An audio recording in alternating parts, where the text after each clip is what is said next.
रावण की पहचान किसी से छिपी नहीं है। लंकापति रावण को अनीति माना गया है। अनाचार, दंभ, काम, क्रोध और लोभ से भरा एक अधर्मी के तौर पर जाना गया है। बुराई का दूसरा नाम रावण माना जाने लगा। लेकिन इस बात को कभी नकारा नहीं गया कि दशानन रावण एक राक्षस तो था, साथ ही एक महाज्ञानी भी था। आज हम जानेंगे आखिर रावण कैसे हुआ और ऐसा क्या हुआ उसके जन्म के वक्त कि उसके एक ब्राह्मण पुत्र होने के बाद भी उसमें राक्षस तत्व आ गए। रामायण, जो हिंदू धर्म में बेहद पवित्र ग्रंथ माना गया है, रामायण में राम का संपूर्ण बताया गया है, जिसमें रावण का भी खास तौर पर जिक्र है। तो चलिए अब जान लेते हैं कि लंकापति रावण का जन्म कैसे हुआ। पर उससे पहले अगर आपने हमारी चैनल को सब्सक्राइब नहीं किया है तो कर लीजिए।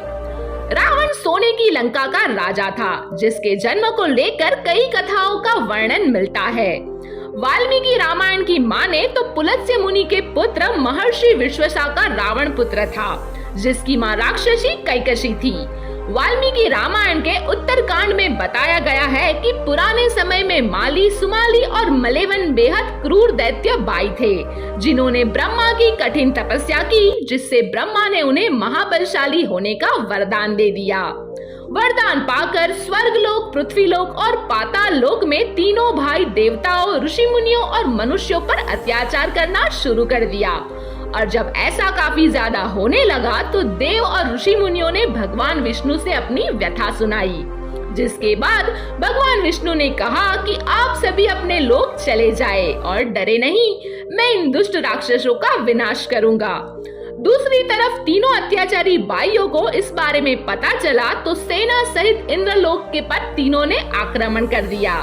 ऐसे में इंद्रलोक आकर विष्णु राक्षसों का अंत करने लगे। फिर क्या था, अपनी जान बचाने के लिए सेनापति माली समेत सभी राक्षस लंका की ओर भाग निकले।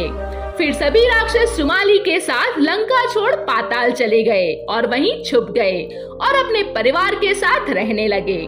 एक दिन सुमाली पृथ्वीलोक में घूमने को आया, जहां उसकी नजर कुबेर पर पड़ी। लेकिन देवताओं के डर से वो फिर पाताल लोक चला गया और सोचने लगा कि कब तक वो डर से यूं ही छुपा रहेगा। कुछ तो उपाय निकालना ही पड़ेगा ताकि देवताओं को हराया जा सके। फिर उसने विचार किया कि क्यों न वो अपनी पुत्री कैकसी का विवाह ऋषि विश्वासा से कराए, जिससे उसे कुबेर जैसा एक तेजस्वी पुत्र हुआ है। ऐसे में एक दिन उसने अपनी बेटी से कहा कि राक्षस वंश के कल्याण के लिए तुम परम पराक्रमी महर्षि विश्वासा से विवाह करो और एक पुत्र को जन्म दो, जो हम राक्षसों की रक्षा देवताओं से करेगा। राक्षस होती थी कैकसी, पर उसने धर्म को कभी नहीं छोड़ा। ऐसे में पिता की इच्छा को पूरा करने उसने अपने धर्म लगा तो उसे महर्षि विश्वासा से मिलने के लिए पाताल लोक से पृथ्वीलोक आ गई। पाताल लोक से पृथ्वीलोक आने में काफी वक्त लगा और शाम हो गई थी महर्षि विश्वासा के आश्रम पहुंचने में। तब भयंकर आंधी भी चल रही थी और बारिश हो रही थी।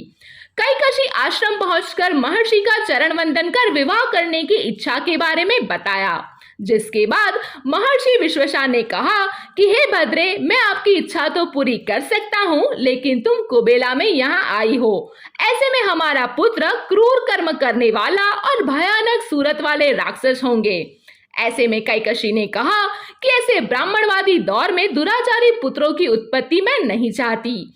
ऐसे में आप मुझ पर कृपा करिए। जिस पर महर्षि विश्वासा ने कहा कि तुम्हारा तीसरा पुत्र मुझ जैसा धर्मात्मा होगा। दिन बीते और कैकसी ने 10 सिर वाले राक्षस को जन्म दिया, जिसका रंग कालाकार पहाड़ के जैसा था, जिसका नाम महर्षि विश्वासा ने 10 ग्रीव रखा और विश्वासा ने ज्येष्ठ पुत्र रावण के नाम से आगे जाना गया। कैकसी के गर्भ से कुंभकर्ण भी हुआ, जो लंबा चौड़ा था। उस समान बड़ा शरीर दूसरा किसी का न था। उसके बाद कैकसी को एक पुत्री हुई, जो कुरूप था और जिसका नाम सुपर्णखा रखा गया, और सबसे छोटा पुत्र हुआ धर्मात्मा विभीषण। तो दोस्तों, अगर आपको हमारा यह वीडियो पसंद आया है तो इसे अपने दोस्तों के साथ शेयर करें और ऐसे ही दूसरे वीडियो पाने के लिए हमारी चैनल को अभी सब्सक्राइब करें।